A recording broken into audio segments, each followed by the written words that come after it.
Salut à vous fans d'horreur, ici Marc pour Horror News Interview numéro 7.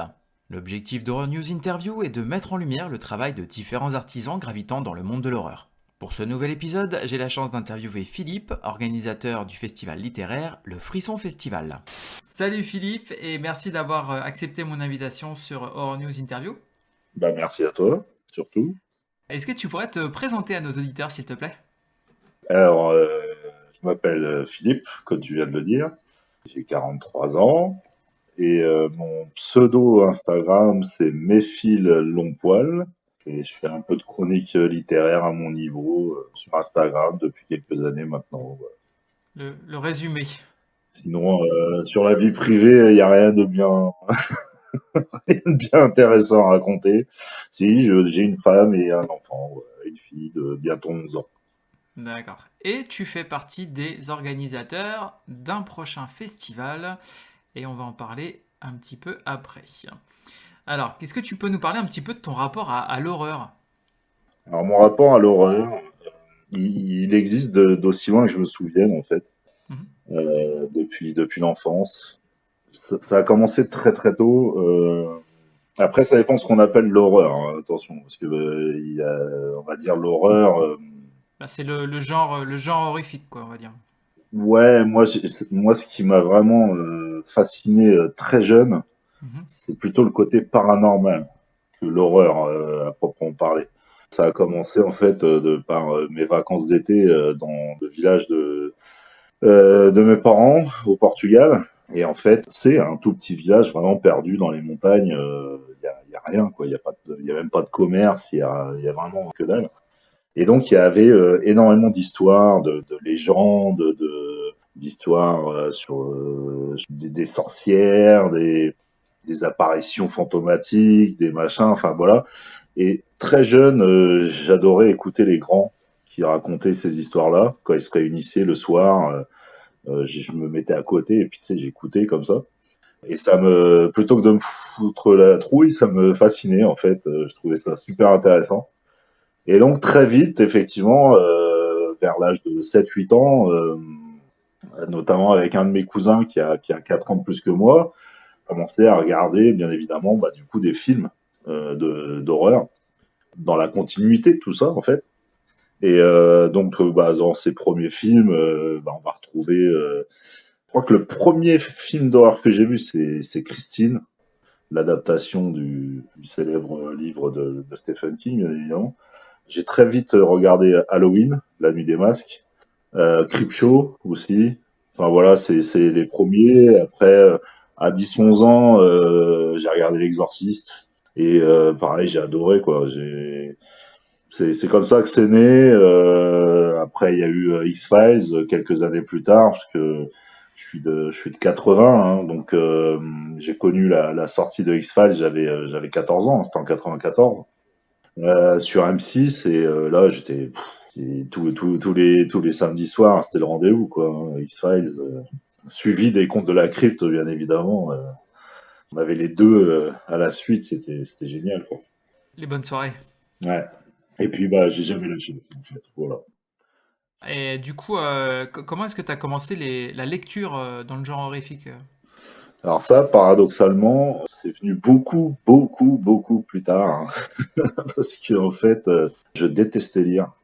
J'ai détesté toute la partie scolaire où, avec les lectures imposées, etc., je lisais jamais les livres qu'on nous imposait à l'école. Comme je te comprends. Voilà, ça m'énervait plus qu'autre chose. Et donc, même si, étant jeune, j'aimais l'horreur, j'étais pas attiré par les livres horrifiques. Moi, c'était voilà, les films, c'est tout, quoi. Ça s'arrêtait là. Et en fait, il y a eu un espèce de déclic là. C'était en 2016, donc j'avais 36 ans, donc c'était il y a à peine 7 ans. Hein, j'étais chez mes beaux-parents et ils ont une grosse bibliothèque. Et mon beau-père est très thriller et il a beaucoup d'anciens livres un peu horrifiques et il a très très bonne partie de la bibliographie de Stephen King. Et puis j'étais en train de regarder la bibliothèque, puis je sais pas, ça m'a attiré. Je me suis dit, ah, il faut quand même que j'essaye, etc. Et je suis allé voir, je me suis foutu devant tous ces King. Et je voyais c'était des pavés les plus gros les uns que les autres. Jamais je lirais tout ça. Et donc j'ai choisi le plus petit que j'ai trouvé. Et c'était Salem. Et j'ai dit allez, je vais essayer Salem. Et puis en fait, voilà, c'est parti de là et j'ai pu lâcher. J'ai commencé par leur emprunter régulièrement des livres et puis à en acheter de mon côté. Et puis c'est parti comme ça, quoi. Et depuis, je lis beaucoup plus que ce que je regarde en film parce que malheureusement, en film d'horreur, je trouve que le niveau a énormément baissé par rapport aux années 80-90. Donc voilà, quoi. Mhm. Malheureusement. Enfin, surtout les années 80 d'ailleurs. On en parle souvent de un peu ce qui est appelé un peu l'âge d'or, hein, Ouais. justement du cinéma d'horreur, avec le développement des effets spéciaux et tout ça. Ouais, Ah, ça. Et puis le manque d'imagination des scénaristes qui savent pas quoi faire que d'aller rechercher des énièmes suites ou des énièmes remakes de films de ces années-là. À un moment donné, sortez du nouveau, quoi. Il y a de quoi faire, hein. Mais bon. ouais, effectivement, j'en parle régulièrement et notamment avec un copain que j'ai interviewé, Gétro Barr, donc qui participait avec Rémi à la Flip, hein, les audio stories, et on en parle régulièrement. Et c'est vrai qu'on se dit, c'est triste de voir qu'effectivement, on a l'impression que ça tourne en rond en fait, qu'on sait plus faire quoi que ce soit à part ressortir voilà des vieux films, des vieilles franchises et puis rajouter des numéros, voilà, c'est bon. L'argent. L'argent, Ah l'argent, ça, l'argent. si, ça c'est clair. C'est tout, hein. On donne plus la confiance à de jeunes réalisateurs ou Au scénaristes créateur. Ouais, aux c'est vrai. créateurs. Voilà. C'est vrai, c'est vrai, c'est vrai. Alors, je parlais tout à l'heure effectivement d'un certain festival dont tu fais partie au niveau de l'orga. Tu es un des créateurs de ce festival, donc c'est le Frisson Festival. Est-ce que tu peux nous parler un petit peu de ce projet et de sa genèse en fait? Alors, la genèse, elle remonte à assez loin. Elle remonte à environ 2 ans maintenant, même plus. C'était la période des contraintes Covid, en fait, lorsque les salons, parce que j'aimais beaucoup aller dans les salons proches de chez moi, etc., ils étaient annulés parce qu'on ne pouvait pas se retrouver les uns à côté des autres. Ça, on va pas revenir dessus. Et donc, du coup, un jour, je vois un auteur avec qui je m'entends vachement bien, Anthony Lamacchia, pour pas le citer, qui met une story d'un salon auquel il devait participer, qui malheureusement avait été aussi annulé à ce moment-là, etc. Parce que c'était la période où on n'était pas très sûr, et puis au final ils ont remis une louche, et puis voilà, il dit bon tel salon sera encore annulé, etc. Et à ce moment-là, ça m'a donné une idée. Je me suis dit tiens, si tu peux pas aller au salon, pourquoi les salons viendraient pas chez toi? Et donc, je suis allé voir Anthony, justement. Enfin, je suis allé voir. Je lui ai envoyé un message. Je lui ai dit, écoute, ta story m'a donné une idée. Est-ce que tu trouves que l'idée serait intéressante d'organiser un salon virtuel via Instagram, donc, où j'inviterais des auteurs en live à tour de rôle sur 2 jours, voilà. Et puis, donc, un samedi, un dimanche après-midi. Et chacun, pendant un quart d'heure, 20 minutes, vous parlez de vous et de vos œuvres, quoi. Il me dit, ah, c'est une bonne idée, etc. Je dis, au moins, en termes de coût, en plus, ça coûte zéro. Voilà, il n'y a pas de transport, tu peux le faire avec n'importe qui partout en France. Et donc, c'était en avril 2021, je crois, le premier, ouais, c'est ça. Avril 2021, j'ai fait on a appelé le salon Illusion. C'était le jeu de mots, E-Illusion, voilà. Donc il y avait 12 auteurs, 6 le samedi et 6 le dimanche. Et puis on a remis une louchette en janvier qui suivait, janvier 2022. Là ils étaient 16, 8 le samedi, 8 le dimanche. Et il y a eu on va pas dire que c'était un énorme succès, mais voilà, ça avait été un peu suivi. Le nombre de vues après puisque bien évidemment j'ai posté les vidéos, hein, des personnes qui pouvaient pas le voir en live, on peut les voir ensuite. L'avantage, c'est qu'après, tu pouvais aussi aller voir les auteurs directement que tu voulais voir, comme c'était en vidéo, etc. Voilà, donc c'était l'intérêt. Et de là, par contre, je me suis dit, par contre, c'est clair, un jour, j'ai envie de faire un truc réel, quoi. Voilà, ça m'a donné vraiment envie d'organiser quelque chose de concret et pas de virtuel. Et puis donc c'était l'été dernier. J'ai fait un peu de bénévolat à la médiathèque de mon patelin là, qui est collé à Reims. Et j'ai dit j'aimerais bien organiser. Je parlais avec la responsable de la médiathèque et je lui dis j'aimerais bien un jour organiser un salon littéraire. Elle m'a dit oh là là, c'est un bordel, laisse tomber, il faut au moins un an pour préparer tout ça. Enfin en gros elle m'avait un peu un peu découragé. Elle m'a dit ouais il faut plein de pognon. Elle m'a dit c'est le gros bordel.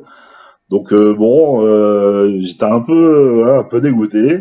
Et puis quelques temps plus tard, parce que j'étais en arrêt, il y a donc mon ami Nils, donc N.A. Illigan de son pseudonyme, qui écrit d'ailleurs sous le pseudonyme N.A. Illigan, qui passe me voir à la maison. On discute. Puis je lui dis putain, j'aimerais bien organiser un truc là, ça me titille. Et il me dit, bah, c'est marrant, j'ai toujours voulu faire aussi un salon, j'ai toujours voulu organiser ça. Je lui dis, vas-y, viens, on y va. Et on fait un truc, voilà, on fait un truc à l'arrache, on y va. Il me dit, ok, on se tape dans la main, et puis c'est parti, quoi. Voilà. C'est né comme ça. Donc, je crois que c'était au mois de juin dernier. Après, bah, il y a eu les vacances, etc. Et puis, assez rapidement, je lui ai dit, par contre, bon, à deux, ça risque d'être compliqué.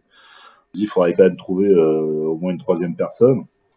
Il me dit bah ouais, donc on réfléchit à qui proposer parce que bon il fallait trouver quelqu'un quand même qui qu'on soit sûr qu'il soit suffisamment motivé, suffisamment disponible, suffisamment voilà dans le délire, dans le truc. Et puis bah en fin de compte, j'ai dit à Nils, écoute, il y a Camille, donc les chroniques d'une Gryffondor. Je lui dis, je pense que c'est quelqu'un, parce qu'elle m'avait aidé justement sur les deux salons virtuels. Là, elle m'avait beaucoup aidé au niveau des visuels et tout ça. Je lui dis, je pense que ça peut l'intéresser. Il me dit, bah vas-y, propose-lui, il n'y a pas de souci pour moi, je suis OK. Je lui envoie un message à Camille, je pense qu'elle a réfléchi à peu près 5 secondes 12. Et puis elle m'a dit, ouais, carrément, ça m'intéresse. Et donc voilà, elle nous a rejoint aussitôt. Ça, c'était bah, en août. Et puis là, plus récemment, un des auteurs qui est toujours prévu d'ailleurs en tant que participant, en tant qu'auteur participant au salon, avec qui j'avais pas mal de contacts et qui a été force de proposition régulièrement, voilà. Je lui dis, mais à un moment donné, t'es plus dans l'aide, là, t'interviens quand même pas mal. Est-ce que ça t'intéresserait de faire partie du groupe, quoi? Parce que il y a une différence entre filer un coup de main à un moment donné et puis vraiment être intégré, quoi. Enfin, être vraiment me dire, bah moi, oui, ça me plairait, voilà. Donc voilà.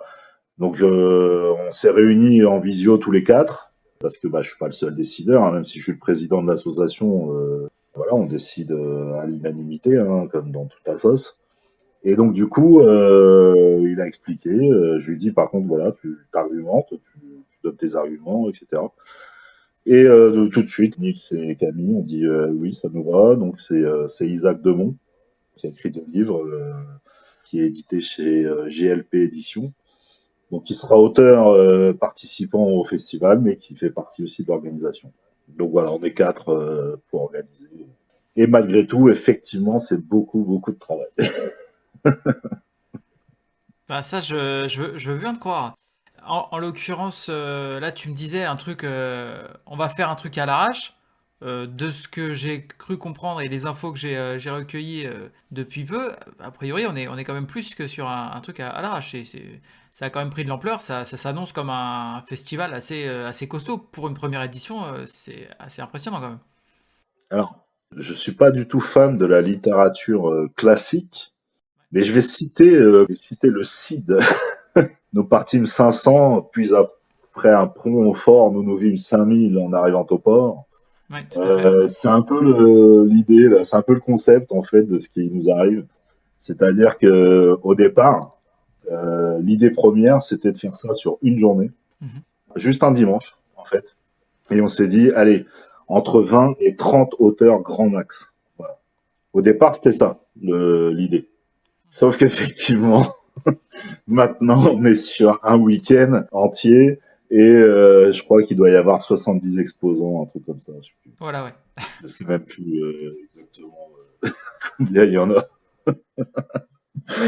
Et on essaye toujours de trouver de la place parce que bah, le bouche à oreille fait que, et puis bah, il y en a effectivement auxquels on connaissait pas parce que bah, du coup, voilà, hein, c'est encore une fois l'homme qui a vu l'homme qui a vu l'homme qui a vu l'ours.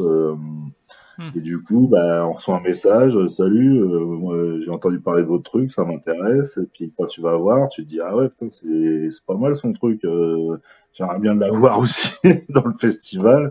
Et puis voilà, quoi, ça s'est fait comme ça. Donc à chaque fois, on rajoute, on rajoute. Donc au départ, on avait prévu une salle qui s'est transformée en deux salles, alors qui sont contiguës hein, l'une à l'autre. Hein, c'est pas deux salles complètement séparées, mais effectivement, donc en termes de budget, on a doublé le budget salle, du coup. Donc il a fallu trouver des sous, mais voilà, on se débrouille comme on peut, et puis on y arrive. Et puis, tu sais, moi j'ai été élevé comme ça, hein, à la tradition au Portugal, ou même en France aussi, ça se fait. Hein, quand tu fais une réunion de famille, tu rajoutes une assiette pour si quelqu'un passe. Bah moi je suis un peu comme ça, quoi. Voilà. Il Hmm. y a toujours une Hmm. petite place pour quelqu'un qui veut venir. Mais bon, après, à un moment donné, on sera quand même. Voilà, là on est, on est full. Mais effectivement, c'est beaucoup plus gros que ce qui était prévu au départ. Non, bah écoute, dans ce sens-là, c'est quand même carrément positif. Ah oui, non, c'est sûr. Maintenant, bon, la grosse interrogation, c'est est-ce que cet engouement sera aussi important au niveau du public. Ça, c'est. Voilà. Et je crois qu'il y a une question. On va en reparler après, je crois. Ouais, bah, de toute façon, oui. Là, pour le coup, déjà, dans un premier temps, c'est peut-être savoir qu'est-ce qu'on pourra voir lors de cette première édition, du coup. Alors, ce qu'on pourra voir, sans entrer dans trop dans le détail, parce que sinon il faudrait une heure pour détailler tout le monde, mais en grande majorité, donc c'est littéraire. Ça, voilà, c'est le socle de base, c'est la littérature horrifique, parce qu'on voulait vraiment faire un salon de niche. On voulait pas être un énième salon littéraire sur voilà qui fasse du généraliste ou qui fasse du polar thriller ou qui fasse du fantastique fantasy comme voilà comme la majorité des salons en France parce que ça t'en as tous les week-ends quasiment. On s'est dit salon horreur, perso j'en connaissais pas Non, moi et non plus. de ce que j'ai cru comprendre de la plupart des auteurs parce que j'ai voulu parler avec tous les auteurs parce que j'avais besoin de ressentir hormis ceux que je connaissais déjà. Mhm. Ceux que je connaissais pas, il fallait que je parle avec eux. Voilà, c'était Mhm. mon rôle. En gros, c'était les relations publiques, on va dire. Et en fait, le truc, c'est que tous, quel que soit le coin d'où ils viennent en France, me disent il n'y a pas de salon sur la littérature horrifique. Ils n'en connaissent pas. Mhm. Donc du coup, nous, de toute façon, au départ, c'était ça qu'on voulait. Il y a deux gros festivals qu'on connaît, qui sont Gérardmer et Bloody Weekend, qui est bientôt, mais qui sont eux qui partent du cinéma d'horreur, du film d'horreur, Tout à fait. avec des stands qui viennent se greffer autour, mais c'est sur le film d'horreur. Nous, on voulait partir de la littérature d'horreur et avec des stands qui viennent se greffer. Donc, en très grande majorité, on trouvera des livres. Voilà. La base, elle est là. Ça reste un festival littéraire sur le genre horrifique. Alors, horrifique, avec bah, tout ce que ça comprend. C'est-à-dire que les auteurs, il y en a qui écrivent sur le paranormal, il y en a qui écrivent sur le trash, il y en a qui vont écrire du thriller horrifique réaliste, il y en a qui vont écrire du thriller fantastique, il y en a qui vont écrire du post-apocalyptique zombie, il y en a qui, enfin voilà, tu vois, il y a vraiment tous les genres dans l'horrifique qui Mhm. sont représentés, quoi. Parce que l'horreur, c'est pas un genre, en fait, en réalité. Ah non. Le genre horreur n'existe pas, en fait. C'est une famille. C'est une famille avec plein de sous-genres. Comme dans les films, d'ailleurs. Les films d'horreur, ça n'existe pas, un film d'horreur. Oui, c'est la catégorie, mais Voilà, c'est la catégorie. ça veut tout et Et rien dire, quoi. voilà, à l'intérieur, tu vas avoir du gore, tu vas avoir du flippant, tu vas avoir du slasher, tu vas avoir enfin, il y a plein de sous-genres, quoi. Mm. Donc, majoritairement, c'est ça. Après, effectivement, il y a donc du coup d'autres stands qui viennent se greffer. Donc, ce qu'on va retrouver, alors désolé par avance si j'en oublie, parce que après la tête, bon, ça des fois, c'est force de réfléchir, j'oublie des choses, mais bon, on va retrouver, alors il y a deux illustrateurs qui sont vraiment complémentaires, puisqu'il y a une qui dessine plus en numérique, qui fait des dessins magnifiques, et l'autre qui dessine vraiment main levée, crayon. Mhm. On a une personne qui fabrique des figurines en crochet, Les mignonstres. les mignonstres, donc c'est Ouais. Anne, donc qui fait des petits Cthulhu, des petits Michael Myers, des petits voilà, Ouais, des des petites petits Pinhead, Annabelle, des petits etc. Dracula. Ouais, j'aime beaucoup ce qu'elle Voilà, fait. Je la suis ouais, sur Instagram. voilà. Donc il sera là. Ensuite, on va retrouver donc on aura Frickson VOD pour la partie film d'horreur du coup. Alors Shadows nous a aidé un peu aussi hein, à participer aussi en nous aidant pour la campagne Ulule, etc. Donc ils sont partenaires, on va dire, mais malheureusement ils ne pourront pas être physiquement présents. Mais je les remercie quand même, Shadows VOD, mais ils ne pourront pas être là physiquement. Par contre, Frickson, normalement, c'est prévu qu'il soit là. D'accord. Donc les deux plateformes de streaming hein, spécialisées dans les films d'horreur, mais là on est vraiment dans le film d'horreur de passionnés. Hein. De toute façon, on n'est pas sur la série des Conjuring et compagnie. Hein. Ah C'est pas non, ce qu'on c'est va là, c'est. retrouver. Voilà. Oui, c'est les connaisseurs. Là, c'est pour les connaisseurs. Après, donc, qu'est-ce qu'on va retrouver on a deux librairies spécialisées. Légendarium qui se trouve à Arras avec Pierre et la librairie Obscurae qui se trouve à Strasbourg, donc avec Antoine, donc ils viennent tous les deux, donc qui sont un peu complémentaires, c'est-à-dire que ils vont pas ramener bien évidemment les mêmes choses, mais eux l'avantage c'est que ils vont ramener des livres ou des livres documentaires notamment qu'on trouve pas dans les librairies traditionnelles, généralistes, etc.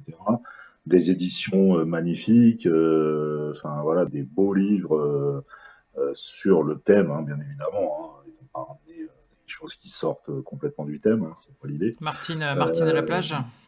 voilà, et Martine, non, on va éviter. Mais voilà, des belles collections, des belles éditions, des beaux intégrales, enfin, voilà. Il y a plein de choses qui peuvent ramener. On a aussi, puisque bah, j'y serai avec toi d'ailleurs, mon cher colocataire, donc Paraît-il.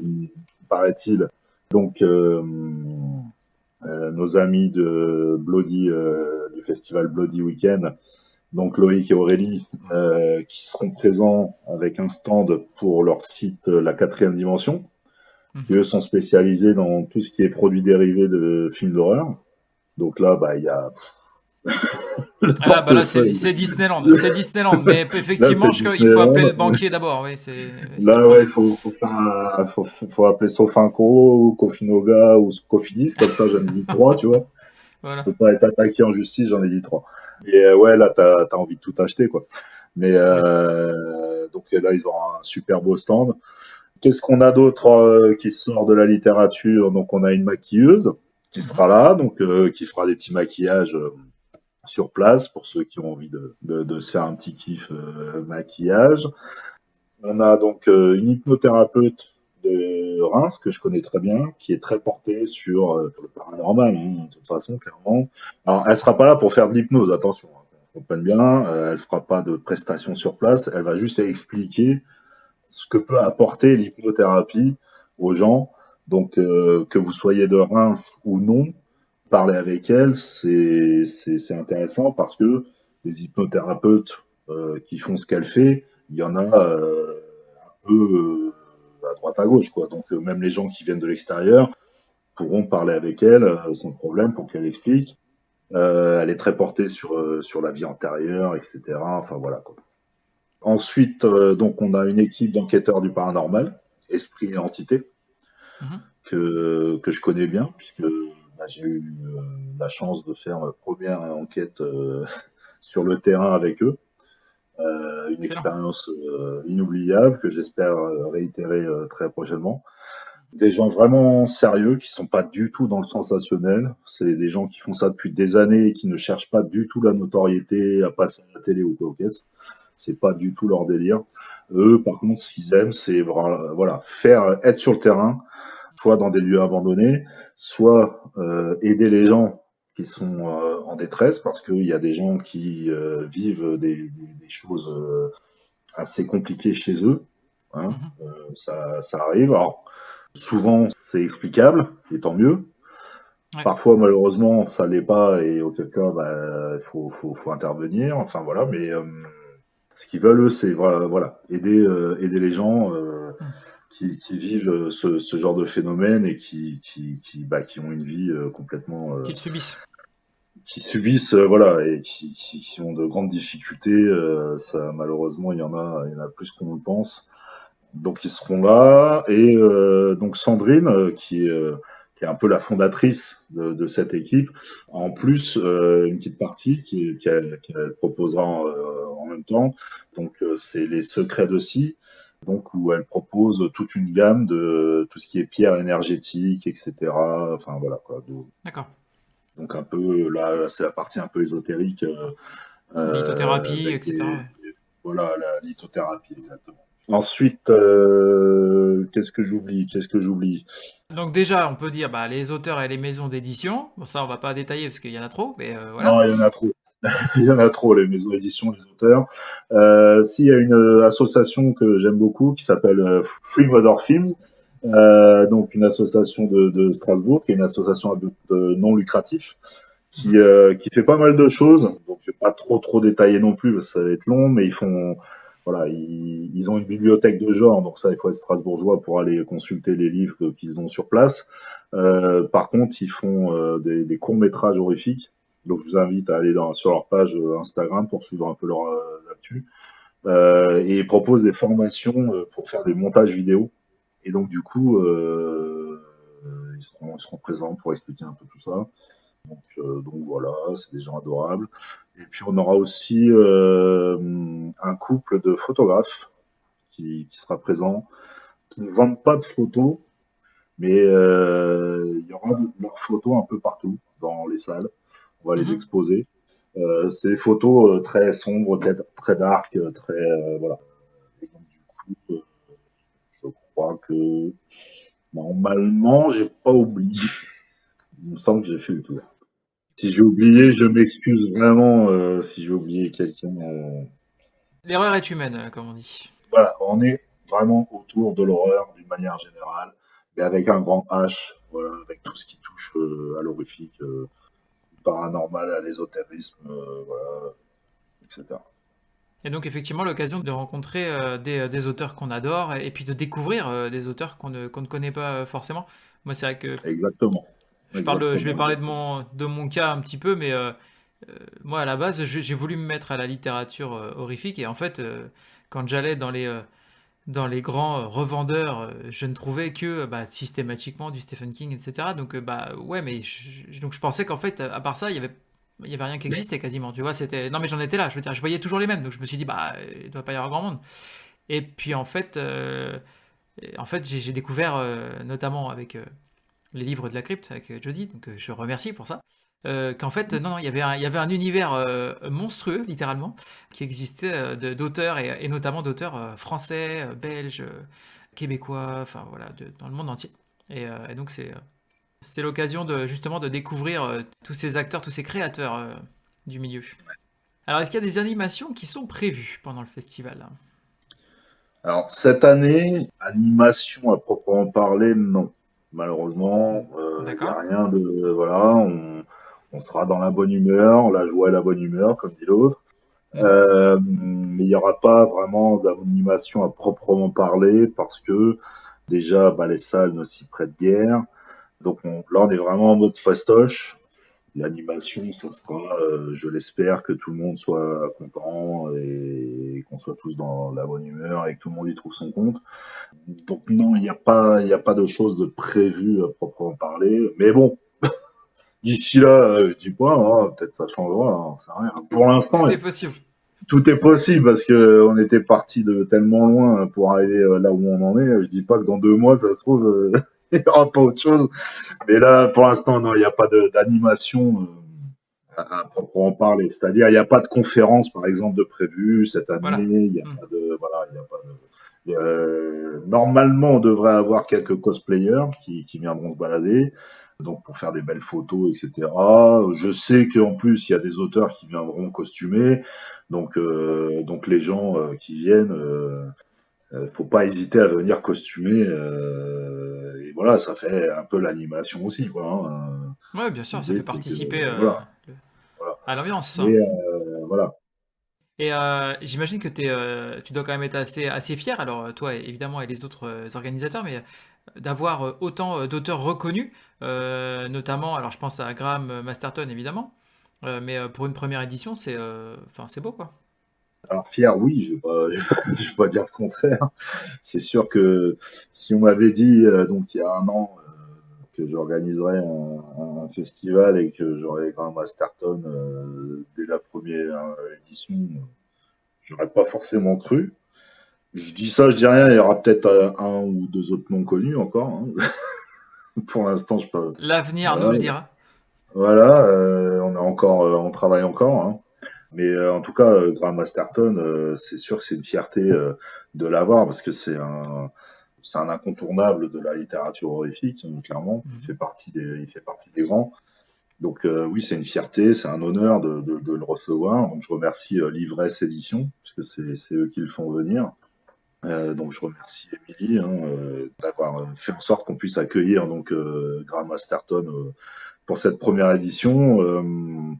Donc ouais ouais c'est clairement un honneur. Après encore une fois on s'y attendait pas au départ, mais il y a vraiment en tout cas encore une fois auprès des auteurs et des participants même non littéraires, il y a quand même un réel engouement de par ce côté niche, c'est-à-dire ce côté festival sur l'horreur, ce qu'on ne trouve Mhm. pas Mhm. en France.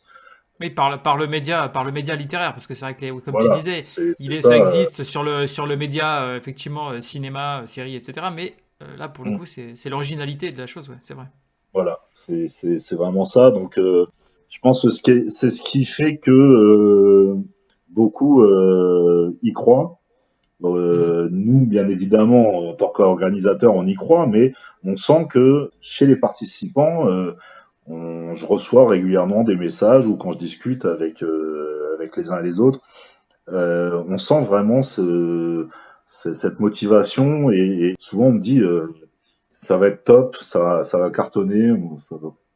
Donc il y a vraiment cet engouement-là qui fait plaisir et effectivement, oui, je vais essayer de garder la tête froide, hein.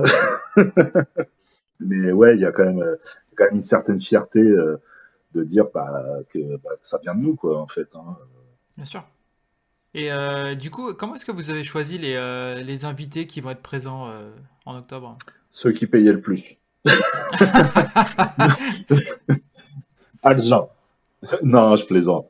Alors, comment on les a choisis? Alors là, c'est une bonne question parce que au départ, donc comme je t'avais dit, hein, on s'était fixé un objectif de entre 20 et 30 auteurs, Mhm. donc dans une grande majorité de ceux qu'on connaissait déjà. Donc, on est parti d'une liste en fait, qu'on avait fait tous les trois, donc puisque Isaac n'était pas encore parmi nous à ce moment-là, donc avec Nils et Camille, on avait fait donc une liste avec les auteurs qu'on souhaitait avoir et pour lesquels on était, on va dire, à 90% certains que de toute façon ils participeraient, quoi, ils viendraient. Quoi. Et par contre, après, après, ça a été plus l'inverse. C'est-à-dire, c'est plus les auteurs qui sont venus nous solliciter. Et en fait, moi, je suis quelqu'un qui a envie de donner sa chance à tout le monde. Donc, j'estime que j'ai pas à faire mon difficile, entre guillemets. Donc, encore une fois, j'avais besoin, moi, de discuter avec la personne quand on était sollicité, Mhm. de ressentir, qu'il m'explique un peu, parce que je connaissais pas son ou ses œuvres, de quoi ça parlait, etc. Déjà, bien évidemment, d'être sûr qu'on soit dans le thème. Hein. Ouais. Ceci me dit, j'ai écrit une histoire d'amour qui se passe à l'époque médiévale, machin. Bon, ça, voilà. Mais l'idée, c'était clairement, voilà, déjà de m'assurer qu'on soit bien cohérent avec le thème du festival, Mhm. et puis de ressentir un peu la personne et son degré de motivation. Et en fait, la motivation, elle était quasi systématiquement là. Donc en fait, grosso modo, à peu de choses près, dès que l'auteur ou l'autrice était dans le thème, je disais Mhm. banco parce que j'estime que tout le monde a le droit à sa chance et que voilà, parce que c'est aussi une fierté enfin en tout cas moi je le prends comme ça parce qu'on a pas mal d'auteurs dont ça va être le premier salon. Et je trouve ça génial quoi. Bien sûr. Je trouve ça génial que pour un premier salon, c'est chez nous que ça se passe. Nous, c'est notre première édition. Eux, ça sera leur premier salon. Pour certains auteurs même qui ont déjà un peu roulé leur boss, hein, qui sont pas des inconnus au bataillon, ils ont quand même choisi le Frisson Festival pour leur premier salon. Alors que pourtant, ça fait déjà pas mal d'années que je vois qu'ils sortent des livres, quoi. Ouais. Encore un auteur qui aurait sorti son premier livre cette année et qui du coup n'a jamais fait de salon de sa vie, bon, c'est une chose. Mhm. Mais des auteurs qui écrivent depuis plusieurs années, etc., qui me disent ouais, j'ai jamais fait de salon, c'est l'occasion, ça fait encore plus plaisir, quoi. Ouais, puis ce sera aussi l'occasion pour les auteurs de se rencontrer et d'échanger sur un petit peu sur leur parcours et puis leurs expériences. C'est toujours enrichissant. Les auteurs de se rencontrer, les maisons d'édition de rencontrer des auteurs, et puis surtout le public de rencontrer les auteurs qui suivent à travers les réseaux sociaux, potentiellement avec qui ils discutent de temps en temps, mais sur message, et qui n'ont jamais rencontré en vrai.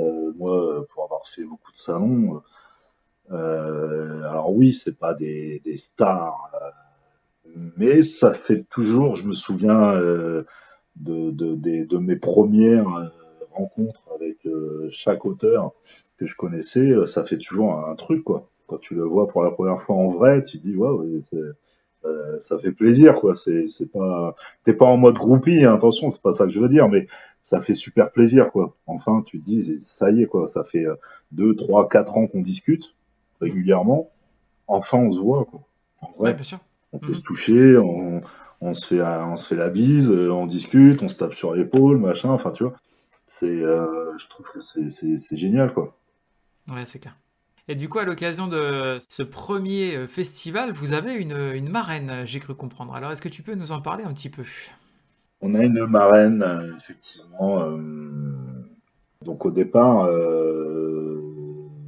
l'idée du parrainage est venue de moi en me disant ça peut nous booster un peu. C'était vraiment au tout début. J'ai dit il faudrait peut-être trouver du parrainage, etc. Et pourquoi pas essayer de trouver un youtubeur connu, machin, qui pourrait. Voilà. J'ai vite déchanté. Bon, la plupart te répondent même pas. Je dirais presque que c'est les plus sympas, ceux qui te répondent pas. Parce que ceux qui te répondent, des fois, il vaut mieux pas qu'ils te répondent. Franchement, vu les réponses. Mais du coup, donc ça m'a un peu refroidi. Et de là, j'ai dit, mais il faut rester dans les fondamentaux, en fait. Je veux faire un truc de passionné pour les passionnés. Voilà. On est des passionnés Mhm. qui organisons un festival pour les passionnés. Donc, il faut quelqu'un de passionné. Et en fait, Jody, donc les livres de la crypte, qui sera la marraine de cette première édition. En fait, donc Jody, il y a plusieurs années, j'avais Facebook uniquement en réseau social. J'ai arrêté parce que j'en avais marre. Facebook, j'en pouvais plus. C'était le matin, tu te levais, tu ouvrais Facebook, tu avais envie de te suicider, quoi. Donc j'ai arrêté Facebook et pendant pas mal de temps, du coup, j'avais plus de compte nulle part, j'avais pas de, voilà. Et j'allais sur YouTube, voilà. Et je regardais les vidéos des uns et des autres, etc. Et puis un jour, je tombe sur cette jolie jeune femme, je vois les livres de la crypte et tout ça, donc j'étais déjà bien ancré dans la littérature horrifique, hein, et en fait, je tombe sur sa deuxième vidéo. Voilà. C'était sa deuxième. Donc elle était encore un peu timide, etc. Enfin, c'était un peu encore hésitant, mais j'ai trouvé ça génial. Et surtout, elle m'a fait pas découvrir, parce que je connaissais déjà à l'époque de Facebook l'auto-édition. On va en parler après, je crois. Mais effectivement, ça m'a fait repenser que bah, quand tu n'es plus dans les réseaux, malheureusement, l'auto-édition, t'y as plus trop accès, en fait. Hmm. Comme tu disais tout à l'heure, quand tu vas dans une librairie, bah ouais, tu vas avoir du Stephen King, du machin, du bidule, mais Du tu Barker, vas du... pas avoir, voilà, tu vas pas trouver les auto-édités, quoi. Et Ouais. si tu vas sur Amazon et tu tapes livre d'horreur, alors à moins que tu aies une journée à perdre à faire défiler, ça va être difficile, quoi. Hmm. Et dans sa vidéo, je me souviens, c'était un update lecture, on était juste avant Noël, et donc bah, elle m'a fait mon Noël, hein, en clair. J'ai acheté presque tous les livres dont elle parlait dans le truc. Et donc elle avait très peu d'abonnés, hein, c'était sa deuxième vidéo. Hmm. Et du coup, je commente. Et donc, elle me répond et je lui demande est-ce que tu as une page Facebook? Je connaissais que Facebook, moi. Elle Ouais. dit non, je suis sur Instagram. Je suis oh là, c'est quoi Instagram? Je connais rien, à mon âge, on est déjà obsolète. Et puis, en fait, c'était un de mes jeunes collègues, un midi, je lui dis vas-y, ouvre-moi un compte Instagram, là. Et donc, je suis allé sur Instagram, j'ai chopé directement les livres de la crypte. Et puis de là, ça s'est fait, ça a commencé comme ça. Sans le vouloir, elle m'a lancé dans le bain, elle m'a remis dans le bain, pas de la littérature horrifique, mais de la littérature méconnue et de la découverte d'auteurs méconnus. Donc j'ai pu revenir sur Instagram, et là au moins je suis parti de zéro, contrairement à ce que j'avais à Facebook, parce que Facebook j'étais depuis les débuts, donc j'avais à boire et à manger, puisque quand j'ai arrêté Facebook, j'avais le choix. Soit je faisais un tri, soit j'arrêtais. J'avais Hmm. la flemme de faire le tri, donc j'ai supprimé mon compte en fait. Et c'est vrai que je regrettais parce que bah, j'avais des contacts avec certains auteurs sur Facebook Mhm. que fort heureusement j'ai pu retrouver après sur Instagram et suivre leurs actus, quoi. Voilà. Ça marche. Et donc, du coup, quand j'ai proposé à Jodie, bah pareil, elle a pas réfléchi longtemps. Je la remercie vraiment parce elle a quand même un petit bout de chemin pour venir jusque Reims. Elle ne demande rien, contrairement à beaucoup de potentiels parrains à qui j'avais proposé avant, qui demandaient des milliers des cents pour venir passer une journée. Enfin, bref, je pense qu'ils n'ont pas compris le concept de parrainage, mais c'est tout, c'est pas grave.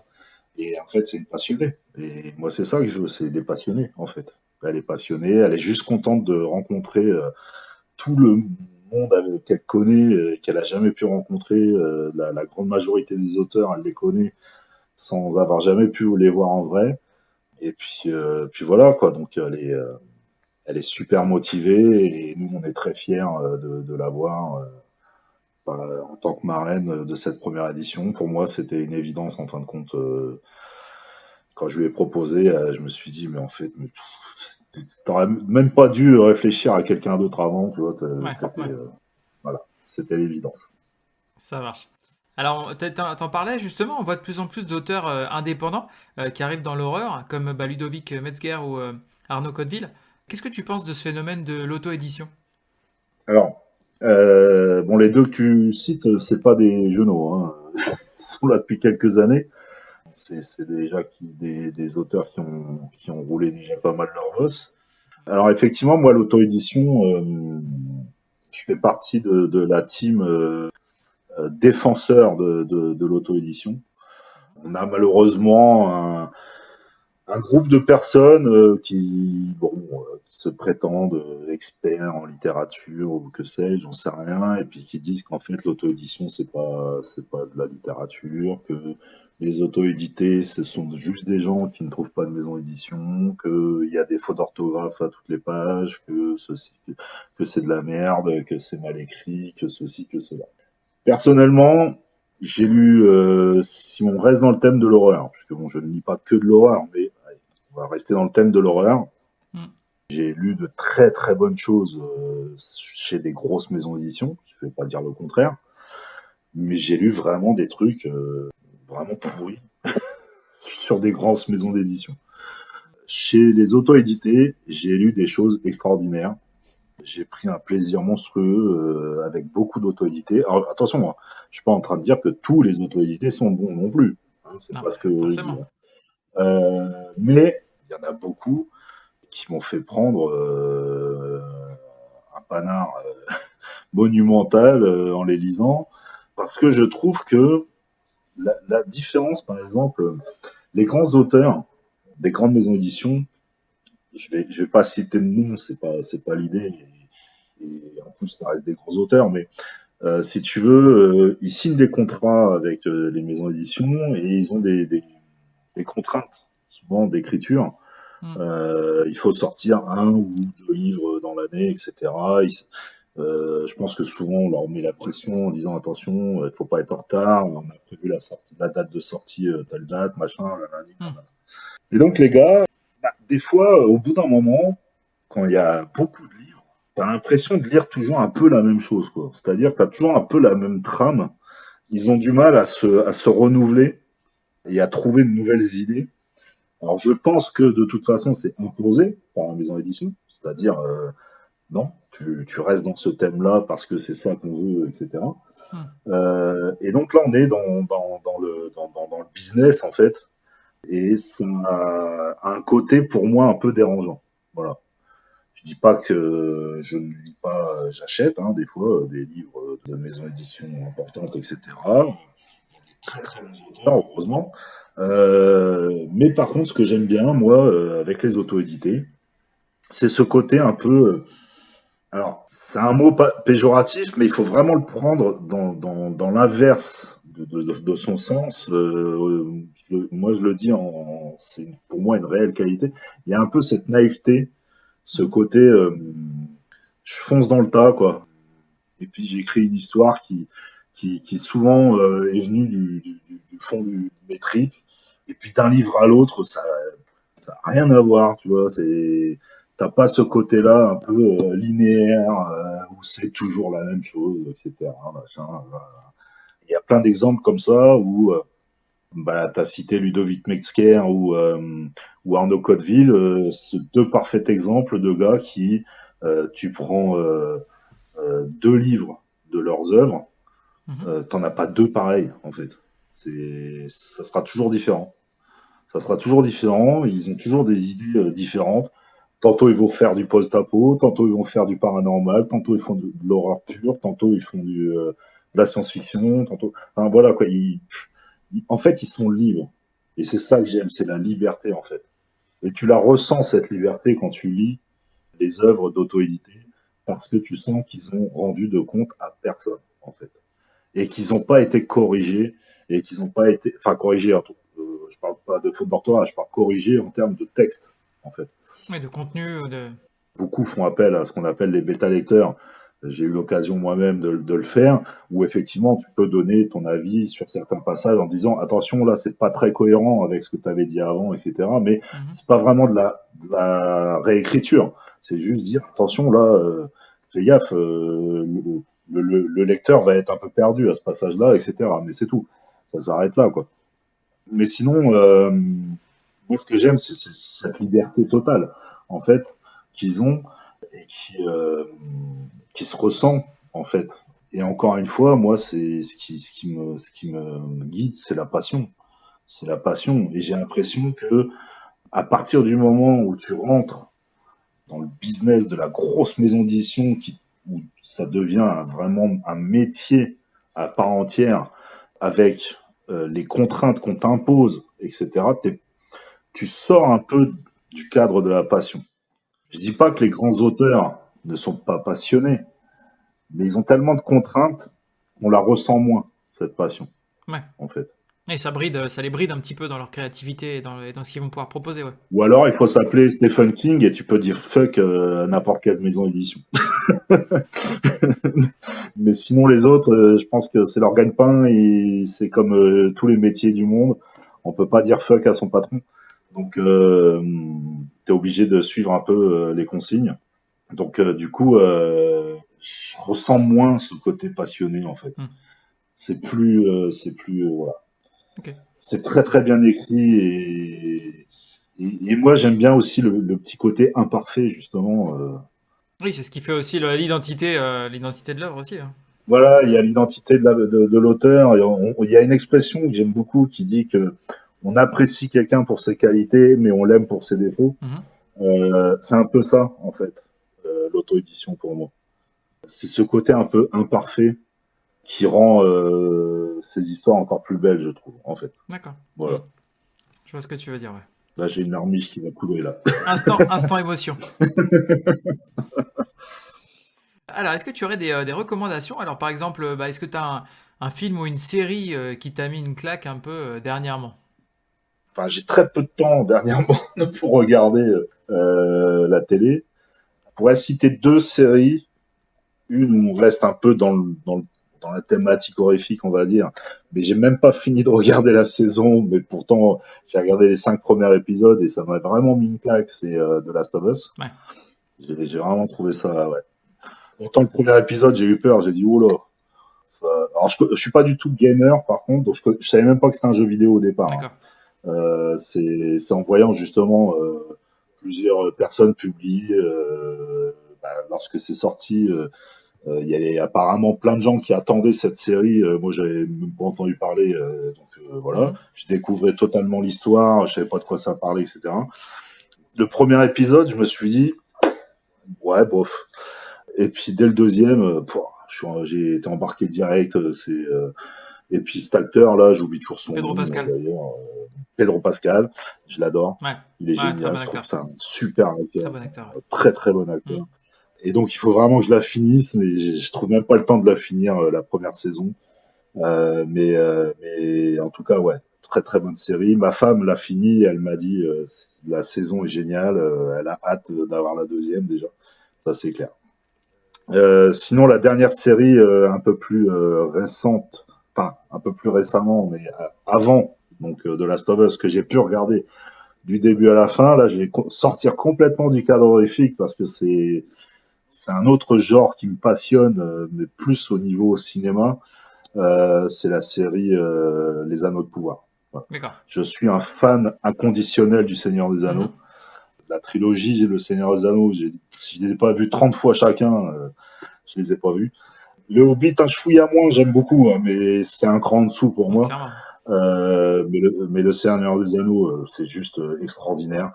Et la série Les Anneaux de Pouvoir, ça m'a...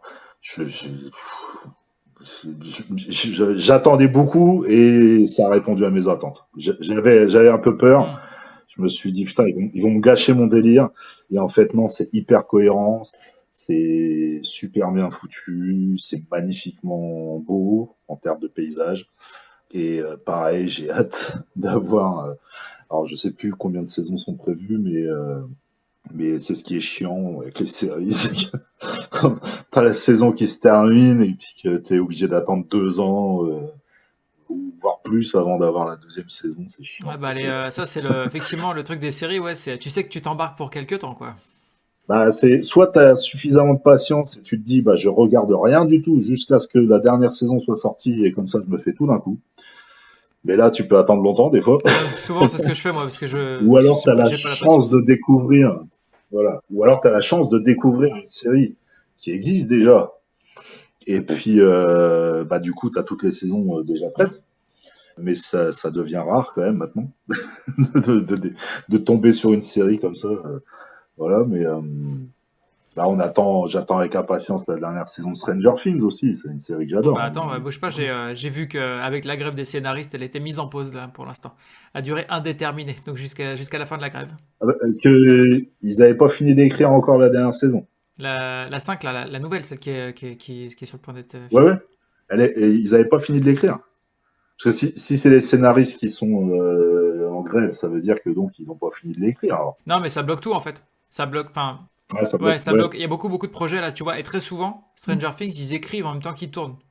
Tu vois, il y a plein de petits trucs ouais, qui vont réécrire ou qui vont modifier en même temps qu'ils tournent parce que ça ouais. marche pas, parce que, tu vois. Oui, oui, oui. Voilà. Et donc là, en l'occurrence, bon, Stranger Things, déjà, on sait ça a été mis Mm. en pause. Et la dernière fois qu'il y a eu une grève comme ça a duré 100 jours. Ça a mis un bordel monstrueux. Il y a plein de trucs qui ne sont jamais sortis, qui étaient censés sortir. Et puis plein de choses qui ont été retardées, évidemment. Bah écoute, c'est tout, hein, on va attendre, hein. On va attendre.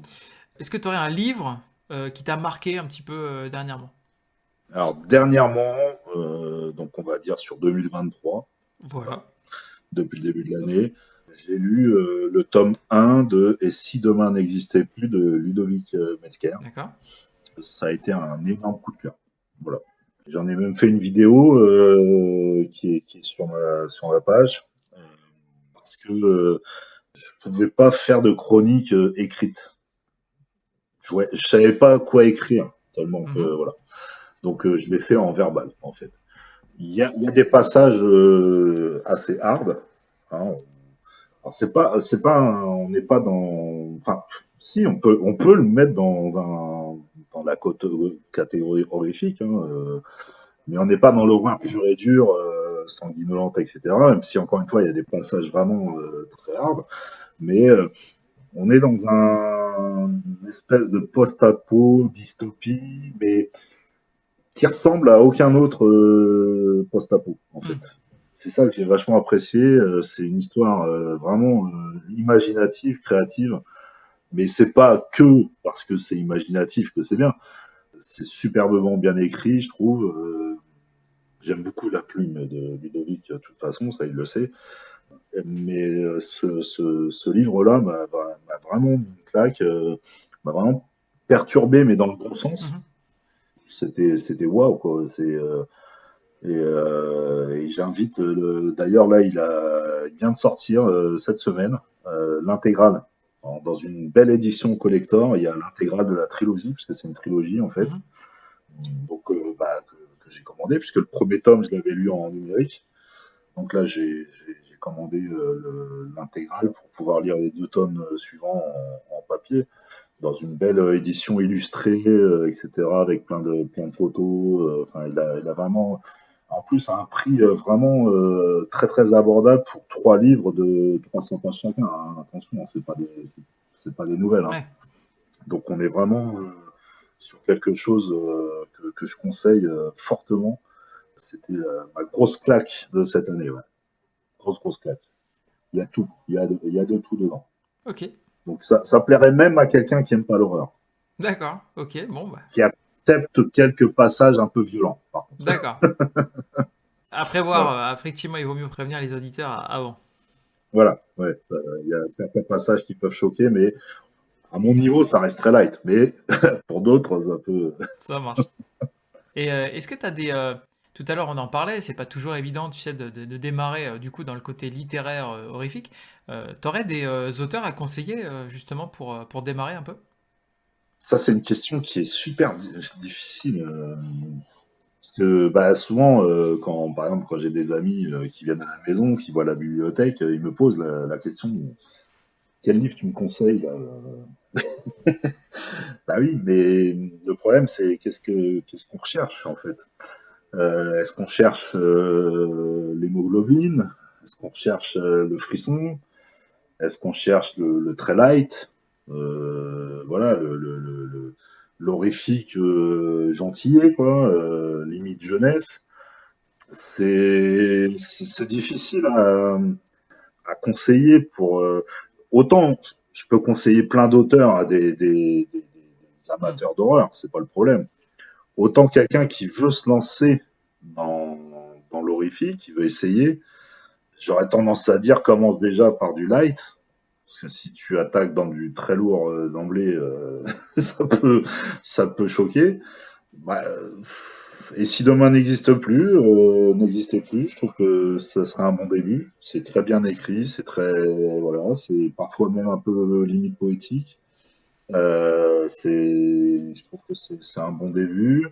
Après, sur les auteurs vraiment connus, un de mes livres préférés de tous les temps, que je classe moi dans l'horreur, même si certains le mettent un peu plus dans la science-fiction, mais je trouve pas que ça soit science-fiction, c'est plus dans l'horreur, c'est pareil, c'est du post-apo.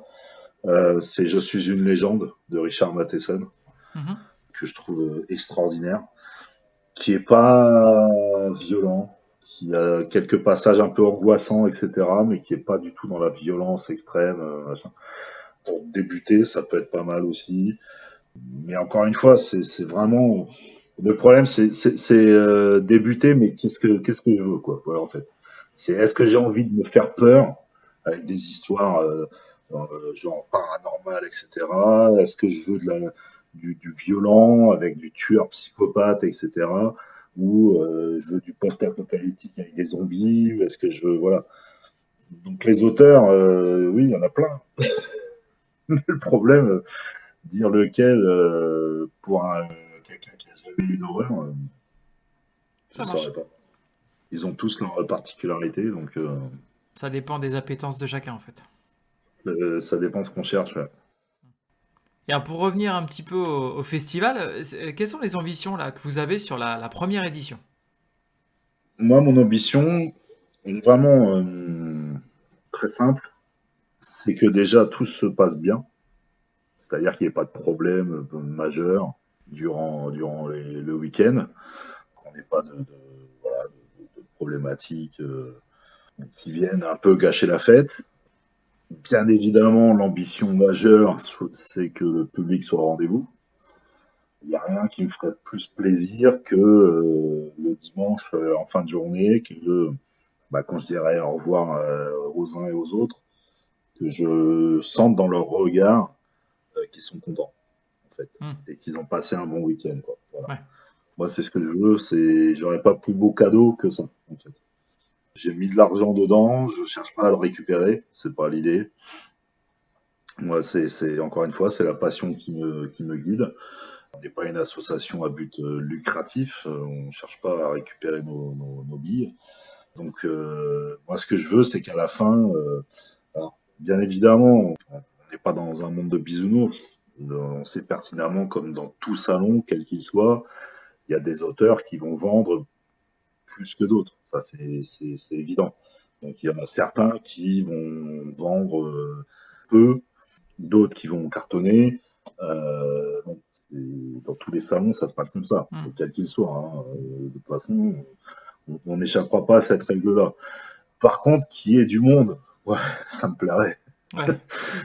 C'est ce que voilà, c'est l'ambition cette année pour une première édition, c'est ça, c'est que il y ait du monde et qu'on puisse du coup gagner en crédibilité pour l'année prochaine. Et oui, et justement, alors les ambitions pour les éditions à venir alors? Alors, les éditions à venir, je dirais, elles vont dépendre, entre autres, de cette année, bien évidemment, puisque Évidemment, évidemment. si c'est un bid total, on se posera la question de est-ce qu'on réessaye ou pas. Mhm. Après,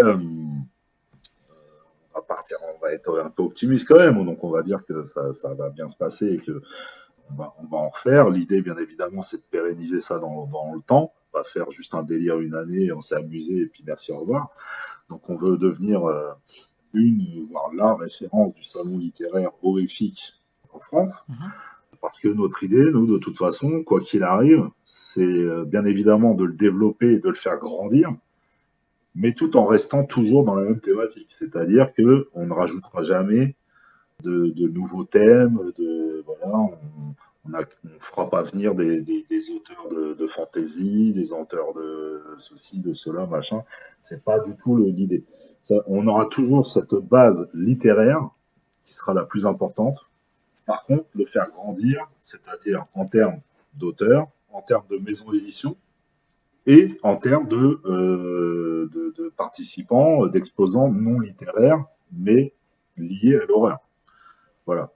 Donc on veut le faire grandir, mais en restant dans cette catégorie horrifique, autour de la littérature horrifique. Hmm. Et d'attirer de plus en plus d'auteurs et pourquoi pas voilà, d'avoir des têtes d'affiche chaque année en Agra Masterton et que l'année prochaine on ait un autre nom connu, je sais pas, Kuntz par exemple. Comme ça, au hasard. Et il y en a au hasard. Mais voilà, mais après c'est l'idée, c'est celle-là. Voilà, c'est de pouvoir vraiment faire grandir. Et par contre, l'année prochaine, pourquoi pas même partir sur un festoche qui durerait 3 jours, du vendredi au dimanche. Mhm. Ça reste à voir. Ou en tout cas commencer peut-être le vendredi soir, mais mettre en place en tout cas un système de conférences. Par contre, qui viendrait se greffer, qu'on n'a pas cette année. Mhm. On parlait tout à l'heure d'animation, d'avoir des conférences avec des sujets divers et variés. On a déjà plein d'idées, on a déjà plein de propositions de personnes qui sont prêtes à participer sur des sujets bien évidemment liés à l'horreur, des sujets perso que je trouve passionnants, donc je pense que je suis pas l'unique à ce niveau-là, de personnes vraiment compétentes, hein, des gens qui sont habitués à faire des conférences, hein, pas des gens comme moi qui vont s'improviser conférenciers, voilà, des gens qui pratiquent l'exercice régulièrement. Et ça, c'est ce qu'on voudrait mettre en place en parallèle. Mais pour ça, du coup, bah, il faut que cette année, puisque donc en France, la loi interdit une association la première année à demander de subvention. Tout à Donc fait. on n'a aucune subvention cette année en fait. On a le droit à rien. Donc j'espère que la ville nous remarquera, la ville de Reims, Mhm. euh, pour pouvoir L'appel est lancé. nous faire confiance. Voilà. J'ai déjà envoyé un mail, hein, bien évidemment, le maire est invité, j'espère qu'il passera. Bon, on a un maire qui est jeune et qui aime bien bouger, qui voilà, donc j'ai quand même confiance sur le fait qu'il viendra, Mhm. qu'il puisse nous faire confiance pour l'année prochaine et nous accorder des subventions, et que de là on puisse demander du coup subventions au département, et de là qu'on puisse demander subventions à la région, et qu'on puisse pourquoi pas se permettre d'avoir par exemple le parc des expos l'année prochaine, quoi. Ouais, Déjà, ouais. tu vois.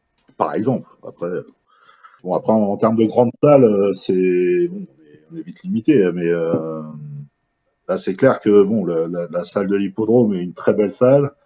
D'ailleurs, je les remercie pour leur gentillesse. C'est vraiment des gens adorables. Ils sont vraiment aux petits soins avec nous.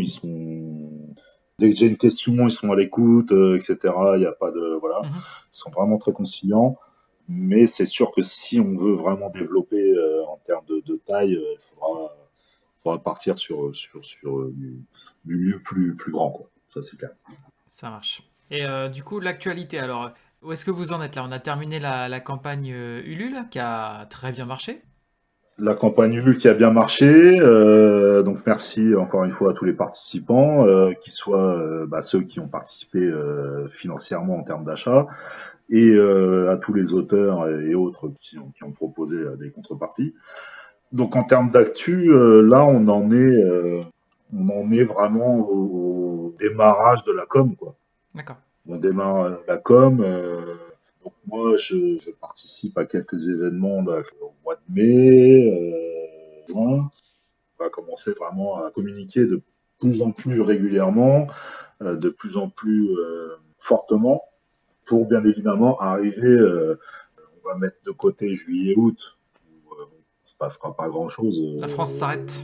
pendant le festival de toute façon, mais pour revenir en septembre et début octobre avec les grosses choses qui sont déjà prévues, à savoir des interviews dont j'ai eu les accords radio, presse. Voilà, il y a une chaîne YouTube aussi qui est un peu voilà dans l'inexpliqué, on va dire, qui est une chaîne assez importante avec plus de 100 000 abonnés, qui fait pas mal de reportages, etc. Je les ai contactés, ils m'ont dit que ça les intéressait, mais pareil en septembre, puisque là, de toute façon, pour l'instant, voilà, c'est pas. Et donc voilà, et ça va être principalement la com, commander tout ce qu'on a besoin en termes de tout ce qui est flyer, etc. aussi. Il va falloir commencer à s'en occuper. Bon, là, pour l'instant, les flyers, c'est un peu tôt aussi. Parce que si on donne des flyers maintenant, ils vont vite aller atterrir à la poubelle. Et puis, voilà. Donc, mais voilà. Donc, pareil, en septembre, ça sera le marathon pour la distribution de flyers dans les lieux où ça peut être intéressant d'en laisser, quoi. Dans les librairies, dans les bibliothèques, les médiathèques, enfin tout ce qui touche de Ouais. près ou de loin aux livres. Donc l'actualité, c'est ça, quoi. C'est commencer vraiment à promouvoir l'événement, quoi. Faire parler de lui, et en parler au maximum. Voilà. Les dates de l'événement, du coup, rappelle-nous. Samedi, dimanche 28-29 octobre. Réservez la date dans vos agendas, bonnes gens. Voilà, réserver ce week-end-là. Si certaines, couples qui ont envie de se faire un petit week-end en amoureux, en se disant tiens, pourquoi pas aller se faire un week-end à Reims, voir la belle cathédrale, se faire une petite cave de champagne et en parallèle se faire le festival. Vous pouvez me contacter, je me ferai un plaisir de vous communiquer les 2 hôtels avec lesquels j'ai négocié des tarifs réduits, qui sont proches du site et de la gare TGV. Donc comme ça permet d'économiser un peu sur l'hôtel. Ils nous ont fait des bons tarifs. Franchement, pour les hôtels que c'est, les tarifs sont plutôt sympas. Mais il faut des codes. Et ça, il faut passer par moi.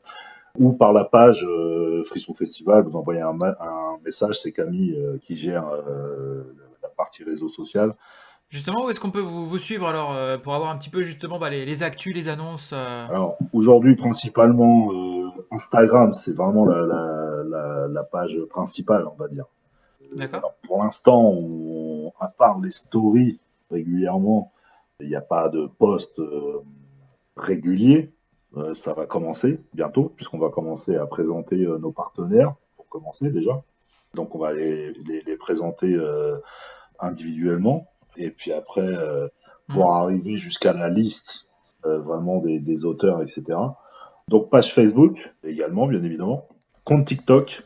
Oh là là, TikTok, ça rigole Ouais, plus. ouais, j'ai dû créer un compte TikTok exprès pour pouvoir suivre. Alors c'est Isaac qui s'occupe de la partie TikTok, qui fait des super vidéos, mais franchement, je connais rien. J'arrive même pas à les voir en fait les trucs, donc je comprends rien. Je suis perdu là-dedans. Donc je laisse faire, moi. Je leur laisse la partie réseaux sociaux. À part Instagram où j'arrive à suivre, mais sinon j'ai plus de compte Facebook, donc je sais même pas ce qui se passe. Et TikTok, je vois qu'ils mettent en story des vidéos TikTok, et j'arrive pas à les retrouver. Ouais. Je peux même pas les partager. Donc à chaque fois, je me fais avoir, bon, c'est tout, c'est pas grave. Mais en plus, il fait des vidéos vraiment, vraiment sympas. Donc tantôt drôles, tantôt un peu plus flippantes, mais voilà, il essaye de varier les plaisirs. Donc c'est plutôt bien fait. Il se débrouille bien là-dessus. Donc je les laisse faire, parce que moi, je suis le vieux de la bande, on va dire, quoi. Je suis le papa. Par contre, je voulais juste je fais juste une petite parenthèse par rapport à la question sur les animations. Donc Oui. non, il n'y a pas d'animation à proprement parler. Par contre, il y aura des lots à gagner sur place. Et il y en aura pas mal. Ah, Il y a pas d'accord. mal de choses à gagner. Donc système de. Alors j'aime pas ce mot-là parce que ça fait très fête foraine, tombola. Mais bon, il y aura des lots à gagner, des livres, il y aura plein de choses à gagner. Donc voilà, c'est une espèce d'animation, on va dire, quoi. Ouais, bien sûr, bah oui, ça participe à l'événement, Mais, euh, effectivement. mais voilà, beaucoup d'auteurs nous mettent des livres à disposition pour ça. Et puis il y aura 2, 3 bricoles en plus. Enfin voilà, quoi, il y aura vraiment des choses intéressantes à gagner. Eh ben, écoute, c'est noté. On va passer au moment un peu plus sérieux de l'émission, où là, je vais te poser les questions rapid fire. Oula, Donc les questions rapid je ferai le fire, pire. ça va être, bah, est-ce que tu préfères A ou B. L'idée, c'est d'essayer de répondre relativement rapidement. Maintenant, si tu sens que tu as envie de développer une réponse, bah écoute, n'hésite pas. Mais je dis A ou B, je dis pas le nom. Ah bah si, tu dis. Donc là, par exemple, le premier que je vais te proposer, c'est de choisir entre série ou film. Film. Plutôt Stephen King ou H.P. Lovecraft. Stephen King. On fout tout. Plutôt cinéma ou home cinéma. Home cinéma. Plutôt Halloween ou les griffes de la nuit. Halloween. C'est l'évidence même. Plutôt VO ou VF. J'aime bien les deux. Je peux pas choisir entre ça. En fait, j'aime bien comparer les deux. Voilà. Et quand j'ai vu les deux, je peux répondre si j'ai préféré la VO ou la VF. Parce que des fois, je préfère la VF à la VO, paradoxalement. Je trouve que des fois, les doublures sont mieux faites que les versions originales. C'est vrai. Donc souvent, je regarde un film, je le regarde pas à la suite, mais je regarde les deux versions. Voilà. T'es plutôt Alien ou Aliens, le retour. C'est un film. Il n'y a pas de Alien et Aliens le retour. Oh là là là là. Il y a Alien, en fait. Le 1 et le 2, moi, pour moi, c'est un film, en fait. Je peux pas choisir entre les deux. C'est impossible. Là, pour le coup, t'avais effectivement ce côté un peu plus action que t'avais dans le deuxième. Le premier est plus un huis clos. Le 2, c'est l'action. Le premier, c'est plus le suspense. Mais justement, Ouais, ils vont tellement bien ensemble, ces deux films, alors que pourtant, c'est deux réalisateurs différents. Hein, mais ouais, ils clairement. vont tellement bien ensemble que pour moi, c'est un grand film que quand je me l'ai fait, je me l'ai fait les deux à la suite, en fait. D'accord. Comme un grand film. Comme si c'était un grand film qui se suit. La suite est parfaite. On est dans, comme Terminator 1 et 2. On est dans la perfection même au niveau de la suite. Pour moi. Je vois ce que tu veux C'est dire. mon opinion. Voilà. Plutôt John Carpenter ou Alfred Hitchcock. Ah. Allez, Carpenter parce qu'il a fait Halloween. Mais Hitchcock est énorme. Plutôt gore ou horreur psychologique. Psychologique. Et enfin, plutôt Regan McNeil ou Michael Myers. Tu fais chier là. Ouais, je sais. C'est ma spécialité.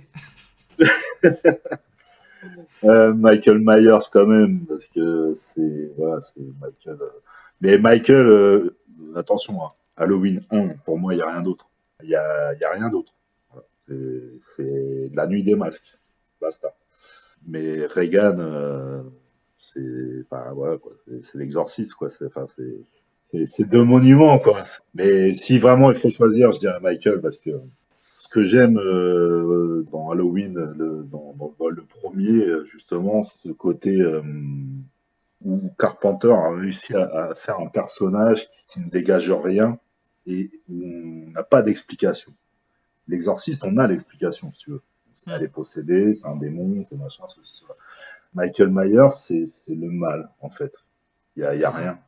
C'est vide, c'est le mal incarné. C'est pour ça que j'ai bien aimé les remakes version Rob Zombie, Mm. mais je les mets à part. C'est deux bons films parce que c'est Rob Zombie et qu'il les fait très bien et c'est un super réalisateur, il n'y a pas de souci. Et les deux films sont bien faits, mais pour moi, il faut que je m'enlève de la tête que c'est Michael Myers dans l'histoire. Voilà. Ouais, je vois ce que tu veux Parce dire. qu'il y a tout le passage de l'enfance de Michael Myers qui me gêne. Parce qu'elle explique, en fait, elle humanise Michael Myers. Ouais, oui, je vois ce que tu veux dire. On lui donne une identité propre. On lui donne une identité et une explication au pourquoi il devient un psychopathe. En fait. En Ouais. gros, on le transforme en tueur en série comme on en voit souvent en vrai. Richard Ramirez, par exemple, pour Mhm. citer que lui, dans les années 80, bon, bah, quand il a été attrapé, on a découvert que il avait été maltraité enfant, que son père, pour le punir, l'attachait dans une pierre tombale dans un cimetière toute la nuit, etc. Enfin, voilà, il y a de quoi péter un plomb et devenir dingue. Et du coup, ça peut expliquer Le switch. le cerveau qui vrille, Mm. tu vois. Et puis cette absence totale de remords, cette absence totale, parce que en fait, voilà. Et c'est ce que Rob Zombie a fait dans son Halloween 1 et 2, c'est qu'il a expliqué. Alors que Carpenter, avec quasiment zéro moyen, a créé un personnage qui est pour moi le boogeyman. C'est le premier croque-mitaine, hein, Michael Myers. Certains vont dire que c'est Massacre à la tronçonneuse. Non, pour moi, c'est pas du tout le premier. Il y en a qui disent que ça vient de Black Christmas, le tueur de Black Christmas aussi. Oui, après, il y a aussi ceux qui disent que c'est dans Psychose. Ouais. Et la baie sanglante aussi. Voilà, mais pour moi, ça, je les mets pas dans la catégorie slasher. Après, bon, il y a l'éternel débat du slasher, est-ce qu'on met du surnaturel ou pas dans slasher? Hmm. Et donc, le gros débat, est-ce que Scream est un slasher ou non? En tout cas, hommage au slasher, c'en est, ça c'est sûr. Ça marche. Bah écoute, on est tout bon. Je te remercie d'avoir pris de ton temps pour répondre à mes questions. On donne rendez-vous à tous nos Bah, merci à auditeurs toi. les 28 et 29 octobre pour le Frisson Festival du côté de Reims. Et de toute façon, je mettrai tous les liens vers tout ce qui est actu du festival ou de toutes les personnes que nous avons citées dans la description de l'épisode. Je te remercie et je te dis à bientôt. Salut. Merci beaucoup. À bientôt. Salut.